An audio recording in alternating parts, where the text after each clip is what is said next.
दोस्तों ओम नमः शिवाय। दोस्तों स्वागत है आप सभी लोगों का एक बार फिर से इस YouTube चैनल में। दोस्त पूरे 500 सालों के बाद बन रहा है दिव्य और दुर्लभ संयोग 14 सितंबर भाद्रपद अमावस्या। इस दिन यानी भाद्रपद अमावस्या के दिन चुपचाप गाय को खिला दी। यह एक छोटी सी चीज रोडपति भी होंगे 1 करोड़पति मिलेंगी। सभी संकटों और कष्टों से मुक्ति, मृत्युदंड, पितृदोष तुरंत हो जाएगा खत्म। आपके पितृ हो जाएंगे आपसे प्रसन्न और आपके घर में पूरे साल भर ही रहेंगे अन्न धन के भंडार। यूं कहें कि आपकी 7 पीढ़ियों तक पैसों में राज करेगी। दोस्तों 7 पीढ़ियों तक बैंक बैलेंस बढ़ता चला जाएगा। सभी दुख दूर हो जाएंगे और सुख आपके पास आ जाएंगे। सुख आपके कदम चूमेगी यदि आप ये एक छोटी सी चीज गाय को खिला देते हैं। भाद्रपद अमावस्या के दिन यानी 14 सितंबर इतना दुर्लभ संयोग है पूरे 500 वर्षों की बात। जहां दोस्तों यकीन मानिए यदि आप इसे एक खास चीज को, छोटी सी चीज को भादो अमावस्या के दिन 14 सितंबर को गाय को खिला देती है तो तत्काल गरीबी आपके जीवन से एक समाप्त हो गई, खत्म हो जाएगी। गरीबी का नामोनिशान खत्म हो जाएगा, पितृ प्रसन्न हो जाएंगी। ये मान लेना यदि आपके पितर आपसे प्रसन्न हो गई तो फिर आपको कुछ करने की आवश्यकता नहीं है, मित्रों को प्रसन्न करना है। इतनी दुर्लभ संयोग में है इस बार धातु अवश्य। तो दोस्तों यदि चाहते हैं कि जीवन से तत्काल गरीबी समाप्त हो, पितरों की आपको ऊपर कृपा बरसी, कभी भी मेरी अन्न धन की कमी आपके घर में ना हो, बैंक बैलेंस 7 वीडियो तक आपके घर में बना रहे, तो दोस्तों वीडियो को पूरा देखना। यकीन मानिए यदि आप पूरा वीडियो देखेंगे तो आपको अवश्य ही लाभ मिलेगा और साथ ही साथ आपको भगवान विष्णु जी की कृपा तो प्राप्त होगी। आपको 33 कोटि देवी देवताओं को धारण करने वाली गोमाता की भी कृपा आपके और आपके परिवार के ऊपर संदेह मेरे। तो दोस्तों अपने और अपने परिवार के फायदे के लिए पूरा वीडियो देखना। उनकी पूरे 500 वर्षों के बाद बहुत ही दुर्लभ संयोग में है इस बार भाद्रपद अमावस्या। तो दोस्तों गाय से जुड़े इन उपायों को बिल्कुल भी करना ना भूलें। जिस प्रकार इस वीडियो में आपको इन उपायों को बताएगी उसी प्रकार आपको ये एक उपाय करने हैं, तभी आपको 110% पूरा लाभ मिलेगा, पूरा फायदा होगा आपका और आपकी 7 पीढ़ियों तक कभी भी किसी भी प्रकार की कमी नहीं होगी। दुख दूर हो जाएगी, सुख आ जाएगी। यकीन मानिए आप 1 महीने के अंदर करोड़पति बन जाओगे, मालामाल बन जाओगे और गरीबी का तो नामो निशानी खत्म हो जाएगा। पितृ सदैव आपसे प्रसन्न रहेंगे। तो दोस्तों पूरा वीडियो देखना। दोस्तों के वीडियो करके शुरू करें। सबसे पहले तो आपसे रिक्वेस्ट करते हैं वीडियो को लाइक कर देना सबसे पहले आप, और सच्चे दिल से कमेंट्स बॉक्स में जय गोमाता जय सिंह एडमिशन अवश्य लिख देना, जिससे आपकी समस्त मनोकामनाएं भगवान विष्णु जी और गोमाता पूर्ण करें। और वीडियो को ज्यादा से ज्यादा शेयर जरूर करना ताकि और लोग भी इस वीडियो में बताए गए उपायों से लाभ प्राप्त कर सके। दोस्त आपको बता दीजिए प्रत्येक माह अमावस्या तिथि आती है और अमावस्या का खास महत्व माना गया फिर, लेकिन भाद्रपद में आने वाली अमावस्या बहुत ही खास और महत्वपूर्ण होती है और इसके कुछ समय बाद ही पितृपक्ष की भी शुरुआत होती है। तो दोस्तों पक्ष शुरू होने से पहले ये बहुत ही खास अमावस्या मानी गई है। पितरों को प्रसन्न करने के लिए याद उसको बाद में आने वाली अमावस्या को बात वात अमावस्या या भादो अमावस्या के नाम से भी जाना जाता है। इस दिन आप पवित्र नदियों में स्नान या फिर दान का खास महत्व होता है और कहते हैं कि इससे पत्थर भी प्रसन्न हो जाती है और आपको वंशवृद्धि का आशीष देते हैं। जिन पर अपने पितरों की कृपा होती है उनके जीवन में हर कार्य सफल होता है और सुख शांति का माहौल उनके घर में बना रहता है। या दोस्तों आपको बताना चाहेंगे अमावस्या के दिन पवित्र नदियों में स्नान करें। इसके बाद व्यक्ति को अपने सामर्थ्य श्रद्धा के अनुसार दान करना चाहिए। अन्न धन वस्त्र जो भी हो दान करें। 14 सितंबर को अमावस्या के दिन आप जो बने दान जरूर करना पितरों के निमित्त, पितरों का नाम लेकर। तो दोस्तों पितृ प्रसन्न हो जाएंगे और आपको वर्ष वृद्धि का आशीष देंगे, तभी किसी प्रकार की कोई कमी आपके घर में नहीं होगी। वैसे तो प्रत्येक माह की अमावस्या बहुत ही खास होती है, लेकिन भाद्रपद अमावस्या का महत्व कुछ अधिक ही माना गया है। कहते हैं कि इस दिन पितरों का तर्पण करने से उनकी आत्मा को शांति मिलती है और ये दिन भगवान विष्णु जी का पूजा करने के लिए विशेष फलदायी माना गया है। तो इस दिन भगवान विष्णु जी की विधि विधान से पूजा अर्चना जरूर करें आप। साथ ही अमावस्या के दिन आपको पीपल के पेड़ की पूजा अवश्य करनी चाहिए।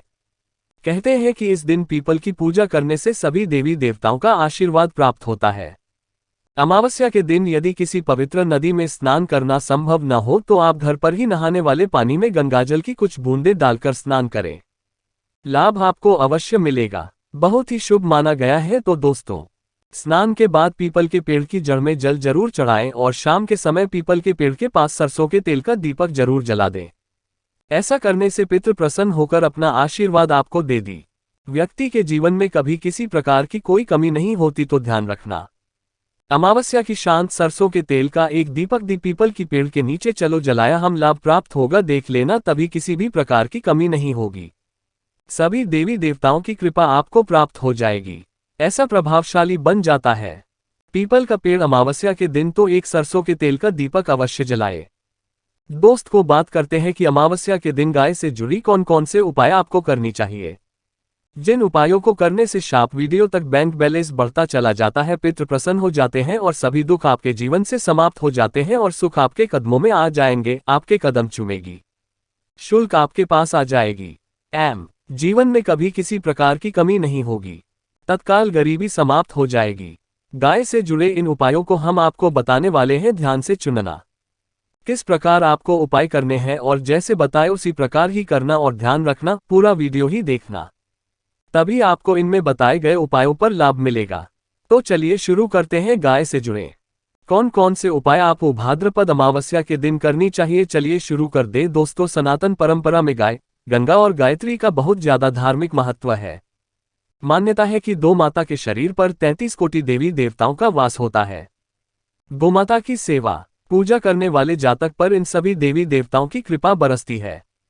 गोसेवा से न सिर्फ इस जन्म के बल्कि पूर्व जन्म के भी दोष दूर हो जाते हैं।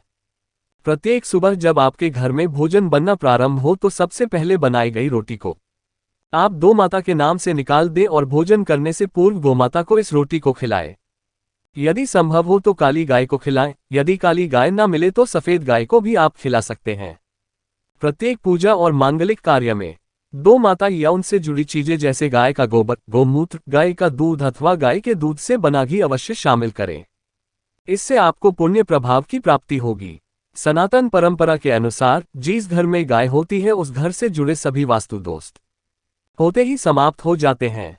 किसी भी पूजा में गाय से प्राप्त पंचगव्य युक्त पदार्थ का उपयोग अवश्य शामिल करें, क्योंकि पंचांग के बिना कोई भी पूजा पाठ और हवन सफल नहीं होता। दोस्तों को कृपा पाने के लिए प्रतिदिन, सप्ताह अथवा महीने में परिवार समेत एक बार 2 साल आ जाने का नियम जरूर बनाएं और वहां गायों को हरा चारा जरूर खिलाएं। इससे आपको शुभ फलों की प्राप्ति होगी और साथ ही साथ गोसेवा और गोपूजा से 9 ग्रह शांत हो जाते हैं और इनसे जुड़े 200 का निदान हो जाता है। गर्मियों में गोमाता को पानी पिलाएं और सर्दी में गोमाता को गुड़ अवश्य खिलाएं। ध्यान रखें कि गर्मियों में गाय को गुड़ ना खिलाएं। अनेक देवी देवताओं को अपने शरीर पर धारण करने वाली गोमाता से जुड़े कई शुभ और अशुभ संकेत भी होते हैं। मसलन गाय का दूध दूहते समय यदि गाय ठोकर मार दी और सारा दूध बिखर जाए तो अपशगुन होता है। यदि कोई यात्रा पर निकल रहा हो और गाय अपने बछड़े को दूध पिलाती सामने आ जाए तो निश्चित रूप से जिस यात्रा के लिए आप निकले हैं वह यात्रा आपके लिए अवश्य ही सफल होगी और वह काम जिसके लिए आप निकले हैं वह अवश्य ही पूर्ण होगा। यात्रा पर जाते समय बाईं ओर गाय की आवाज आना और रात्रि में गाय की हुंकार करना भी शुरू होता है। दोस्तों, साथ साथ गाय के साथ आप भूलकर भी ये काम ना करें, अन्यथा मिलता है घोर नरक और जीवन भर की परेशानियां। या दोस्तों, गाय को रास्ते पशु बनाए जाने और इन्हें मौलिक अधिकार दिए जाने की बात हो रही है तो सवाल उठता है कि गाय जब भारतीय संस्कृति का अहम हिस्सा है तब भी गाय के साथ लोग खराब व्यवहार कैसे कर लेते हैं। गाय दर दर भटकती रहती है, भरपेट इन्हें चारा तक लोग नहीं देते। गाय जब तक दूध देती रहती है तो उनकी सेवा होती है और जैसे ही दूध देना बंद कर देती है तो लोग इन्हें उनकी किस्मत पर छोड़ देते हैं, सड़कों पर और गलियों में भटकने के लिए। ऐसे में गोवंशी जीवों को कोई डंडे से मारता है तो कोई उन पर पानी डाल देता है, कभी वाहनों से इन्हें ठोकर लग जाती है तो कभी बीमार होकर बेचारी एक गाय दम तोड़ देती है। ऐसे में जरूरत है इन बातों को जानने की कि गाय को लेकर शास्त्रों में क्या कहा गया है, गाय के साथ आपको कैसा व्यवहार करना चाहिए। या दोस्तों, गाय को कभी भी मारना पीटना नहीं चाहिए। शास्त्रों में गाय को माता का दर्जा दिया गया है, चाहे को मारने पीटने वाला माता को मारने पीटने वाले के समान बाप का भागी माना जाता है। ऐसे घरों को नरक लोक में वर्षों तक कष्ट भोगना पड़ता है।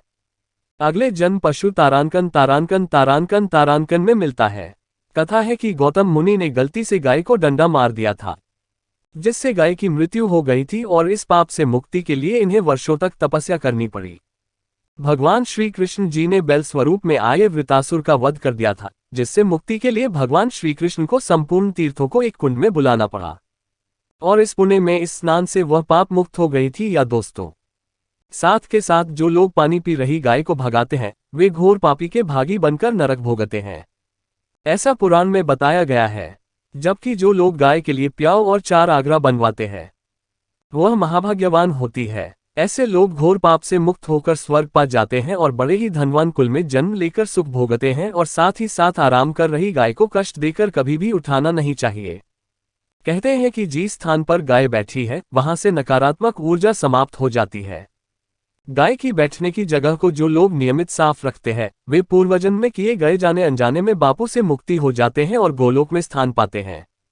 गाय को डंडा मारकर उठाना, पानी डालकर उठाने से मनुष्य पाप का भागी बनता है और अगले जन्म में उसे दर दर भटकना पड़ता है। और साथ ही साथ शास्त्रों में बताया गया है कि गाय का दूध उसके बछड़े के लिए होता है। गाय की बछड़े से बचा हुआ दूध ही मनुष्य को लेना चाहिए, लेकिन कुछ लोग एक बार गाय को दोहन लेने के बाद फिर से बछड़े के लिए बचा हुआ दूध भी दूध लेते हैं। ऐसा करना घोर पाप कहा जाता है। ऐसे दूध को दुखाने वाला और ग्रहण करने वाला दोनों ही पाप की भागी बन जाते हैं। दोस्तों, साथ ही साथ शास्त्रों में कहा गया है कि गोवंश यानी गाय और बैल के पीठ पर नहीं बैठना चाहिए। इनकी पीठ पर बैठने से महापाप लगता है। ऐसे लोगों को नरक की यातना भुगतनी पड़ती है। एकमात्र महादेव के अंश के उत्पन्न नंदी ही गोवंशी है, जिस पर स्वयं महादेव और महादेवी सवारी करती है, क्योंकि नंदी ने स्वयं अपनी ई रिक्शा से महादेव की सवारी बनना स्वीकार किया था। और साथ ही साथ शास्त्रों में गाय के दान को बहुत ही महत्व दिया गया है। लेकिन ऐसी गाय का दान कभी नहीं करना चाहिए जो बूढ़ी और बीमार हो। कठोपनिषद में नचिकेता की कथा भी इस संदर्भ में है कि जिस नचिकेता ने पिता द्वारा बूढ़ी गाय को दान करने पर आपत्ति जताई थी। दूध देने वाली और बछड़े सहित जो लोग गाय का दान करते हैं वह महान पुण्य को प्राप्त करके स्वर्ग में स्थान पाते हैं। दूसरों, साथ ही साथ सूर्य, चंद्र, मंगल या शुक्र की युति राहु से हो वो पितृ दोष होता है। ये भी मान्यता है कि सूर्य का संबंध पिता से, मंगल का संबंध रक्त से होने के कारण सूर्य यदि शनि, राहु या केतु के साथ स्थित हो या दृष्टि संबंधी हो तथा मंगल की युति राहु या केतु से हो वो पितृ दोष होता है। इससे 200 से जीवन संघर्ष में बन जाता है। यदि पितृ दोष हो तो गाय को प्रतिदिन या किसी भी एकादशी को या किसी पूर्णिमा के दिन या अमावस्या को रोटी, गुड़, चारा आदि खिलाने से पितृ दोष समाप्त हो जाता है। साथ ही साथ देसी गाय की पीठ पर जो होता है वह बृहस्पति गुरु है। अतः जन्मपत्री में यदि बृहस्पति अपनी नीच राशि मकर में हो या अशुभ स्थिति में हो तो देसी गाय के इस बृहस्पति भाग शिवलिंग रूपी ऊबड़ के दर्शन करने चाहिए तथा चने की दाल रखकर गाय को रोटी भी दें। इससे आपको शुभ फलों की प्राप्ति होगी। और साथ ही साथ यदि आप रास्ते में जा रहे हो और सामने से गोमाता आती हुई दिखाई दी तो गोमाता को आप अपनी दाहिनी ओर से जाने देना चाहिए। आपकी यात्रा अवश्य ही सफल होगी। और साथ ही साथ यह संकेत भी जान ले, यदि आप यात्रा पर जा रहे हैं और सामने आपके गाय पर जाए अथवा अपने बछड़े को दूध पिलाती हुई सामने गाय दिखाई दिया जाए तो समझ जाना कि वह यात्रा आपके लिए अवश्य ही सफल होगी। और साथ ही साथ जिस घर में गाय होती है उसमें वास्तुदोष स्वतः ही समाप्त हो जाता है। और साथ ही साथ आपको बता दें कि गाय को आप जो भी रोटी बनाए प्रतिदिन ताज़ी रोटी ही बनाए। गाय को अगर आपने रोटी बनाई है तो कोशिश करें कि उस रोटी को आप तुरंत ही गाय को दे दें। अगर आप उस रोटी को रख देंगे और उस रोटी को अगले दिन देंगे तो वह रोटी बासी मानी जाएगी। गाय को कभी भी बासी रोटी ना दें, इससे घर में नकारात्मक ऊर्जा वास करती है और जो भी कार्य आपके बनने वाले होंगे वे कार्य भी आपके बिल्कुल भी नहीं बनेंगे। इससे आपके घर में हमेशा दर्द रहता का वास रहेगा और आप जिस भी कार्य को करेंगे उस कार्य में आपको हमेशा असफलता ही हाथ लगेंगी। इसलिए कोशिश करें गाय को रोजाना ताज़ी ही रोटी बनाकर खिलाएं और रोटी को बिल्कुल ना रखें।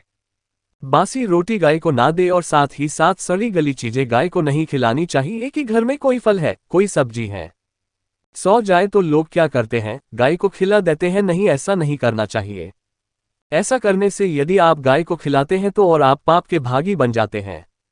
आप बिल्कुल भी सड़ी गली चीजें गाय को ना खिलाएं और साथ ही साथ आप आटे की 11 लोइयां बनाकर उनके ऊपर हल्दी लगाएं। इसके बाद आप उन 11 लोइयों को एक एक करके गाय को खिलाएं। प्रत्येक लोई को खिलाते समय गाय के सींगों पर आप हाथ, मेरी पीठ पर हाथ में नहीं, मस्तक पर हाथ, पैरे माता गाय की आप चरणों के स्पष्ट करें। ऐसा करने से आपके समस्त कार्य बनने लगेंगे। जो दुख का समय चल रहा है वे भी समाप्त होगा। आपके जीवन में खुशी होगी। और एक बार आप 7 बार गाय की परिक्रमा भी कर ले तो आपके समस्त कार्य होंगी। और साथ ही साथ आप गाय को जब भी रोटी दे, रोटी पर या तो आप थोड़ी हल्दी लगा ले या थोड़ा रख ले। अगर गुड़ ना हो तो आप थोड़ा मिश्री रख सकते हैं। थोड़ा घी रख सकते हैं। या दोस्तों, गाय को कभी भी सूखी रोटी ना खिलाए। सूखी का मतलब गाय की वो जो रोटी रखे खिलाए उस पर कुछ ना कुछ रखकर खिलाए। हल्दी रख ले, गुड़ रख ले, मिश्री, घी, अब जो भी रख ले, मतलब खाली रोटी नहीं खिलानी है।